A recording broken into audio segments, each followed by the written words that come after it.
You pray, little girl. Pray for forgiveness. God, you suck!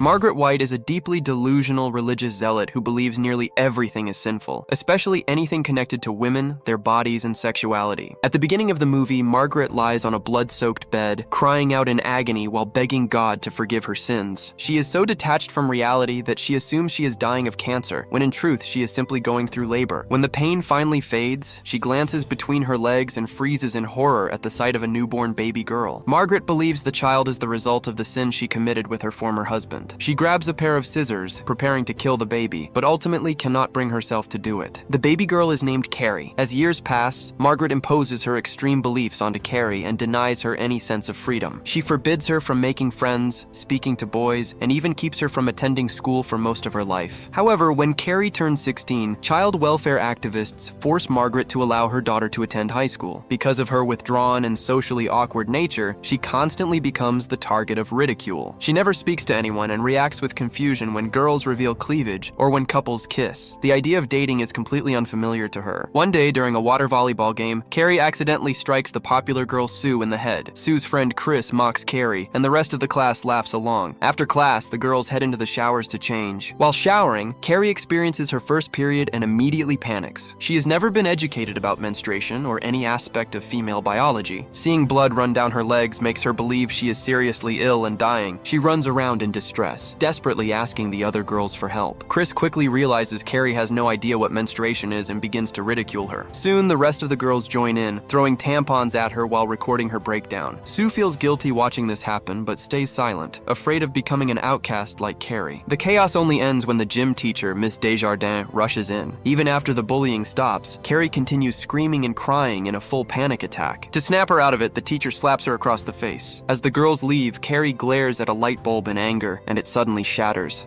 When the principal hears about the situation, he allows Miss Desjardins to discipline the bullies as she sees fit. He also tells Carrie to relax, informing her that her mother has been contacted. But the thought of her mother discovering she got her period makes Carrie even more anxious. She begins to hyperventilate, and a nearby water cooler suddenly bursts apart without explanation. Later, Margaret arrives to pick her up and notices Chris and her boyfriend Billy kissing nearby. Disturbed by such behavior around her daughter, she prays to God to guide these spoiled children back onto the righteous path. On the drive home, Carrie asks Margaret why she never explained menstruation, but Margaret gives no reply. Before stepping out of the car, a neighborhood boy calls Carrie a weirdo. She stares at him, causing him to fall off his bicycle. Similar odd incidents have been happening to her for months, and she has no idea why. Inside the house, Margaret repeatedly slams her head against the wall, begging God to forgive her for giving birth to a daughter who will one day sin as she did with her former husband. She even invents false Bible verses to convince Carrie that menstruation is sinful and that she has become impure. Carrie knows her mother is wrong because Miss Desjardins had already explained menstruation earlier. She argues that it is natural and happens to every girl. This angers Margaret, who strikes her on the head with a Bible. She locks Carrie inside a small prayer closet, telling her to come out only after asking God for forgiveness. Carrie screams in anger, causing the door to crack. She then notices a statue of Jesus that appears to bleed. Elsewhere, Sue and her boyfriend Tommy sit together in his Jeep. At his request, they have sex in the car. After dressing, Sue admits she feels guilty for not helping Carrie in the shower room. Meanwhile, Chris is at her house with her boyfriend Billy. Unlike Sue, she shows no remorse, even though she started the bullying. To further humiliate Carrie, she uploads the video online. Back at home, Margaret calmly sews clothes while singing, as if nothing happened earlier. She eventually lets Carrie out of the closet after making sure she prayed. The next day at school, Miss Desjardins gathers Chris, Sue, and all the other girls involved. As punishment, they must run suicide sprints for an hour each day for the rest of the week. Anyone who refuses will not be allowed to attend the upcoming prom. Chris calls the punishment unfair and dares Miss Desjardins to stop her from going to prom. An angry Miss Desjardins suspends her and bans her from attending. Chris protests and tries to get the others to support her, but no one joins her, not even her best friend Sue. Meanwhile, the entire school has seen the video of Carrie being bullied. They mock her and even spray graffiti on her locker that reads, "Carrie White eats shit." Humiliated and full of anger, Carrie goes to the bathroom and focuses on the mirror, which shatters under her stare. Carrie finally begins to understand that she has psychokinetic powers, allowing her to move objects and people with her mind. To learn more, she goes to the library and reads books about psychokinesis. What she learns makes her believe that, like menstruation, having such powers is also normal for some people.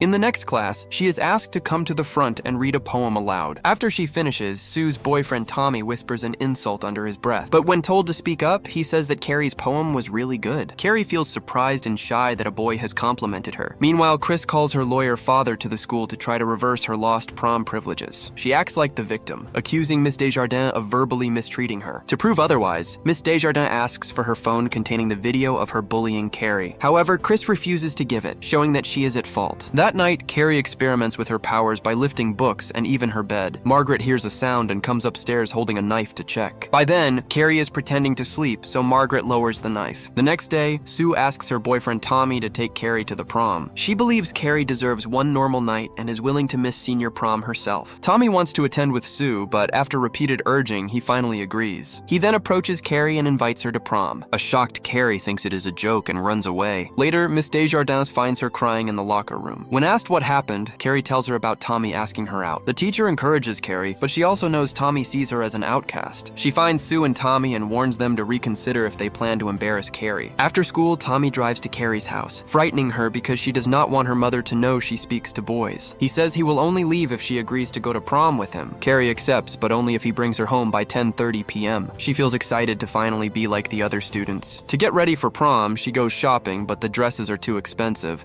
so she buys fabric to make one herself. Chris sees Carrie shopping and becomes furious. She and her friends decide to pull a prank on her at prom. When Carrie returns home, she finds an angry Margaret waiting. She tells her mother she is going to prom, but Margaret refuses to allow it. Carrie becomes upset and starts levitating objects to release her anger. Margaret begins praying, believing the devil has taken control of her daughter. Carrie tells her to stop, but Margaret prays even louder. Eventually, Carrie lifts her mother into the air, forcing her to fall silent. She lets her down after a while, saying the discussion is finished. Meanwhile, Chris and Billy go to a farm with their group of friends. They gather blood by cutting a pig's throat. Then they break into the gym, which is also the prom location. They set up a bucket filled with pig's blood, planning to dump it on Carrie while she is on stage. On prom night, Carrie gets ready and puts on light makeup. She looks beautiful but feels extremely nervous. Margaret tells her to dress modestly, but Carrie chooses not to argue with her. Margaret warns her that everyone will laugh at her, making Carrie even more anxious than before. She locks her mother inside the prayer closet before heading out. Tommy is left speechless when he sees her. They walk into prom holding hands, and Tommy introduces her to his friends. Miss Desjardins compliments her dress and encourages her to enjoy herself. As time passes, she relaxes and grows more comfortable around Tommy. Soon after, they share a slow dance together. For Carrie, the night feels perfect, but then Billy and Chris sneak into the venue. They hide beneath the temporary stage, waiting to carry out their plan. They have fixed the prom king and queen vote to make sure Carrie and Tommy win. When the pair steps onto the stage to accept their crowns, they plan to pour a bucket of blood on Carrie. Before the results, Chris texts Sue that they are about to humiliate Carrie. Terrified, Sue rushes toward the prom to stop them. Soon, Tommy and Carrie are announced as prom king and queen. They are called up as the crowd cheers loudly.